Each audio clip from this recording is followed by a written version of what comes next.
Сол жақ бұрыштан Конор Макгрегор, оң жақ бұрыштан Хабиб Нурмагомедов.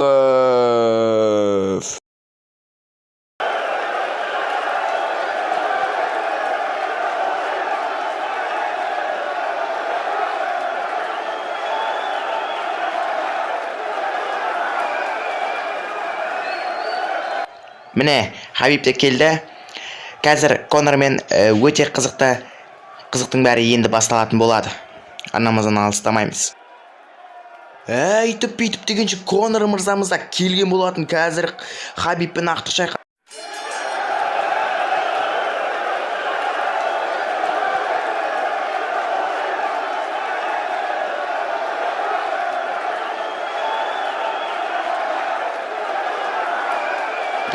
Хабиб деген Конор құлады.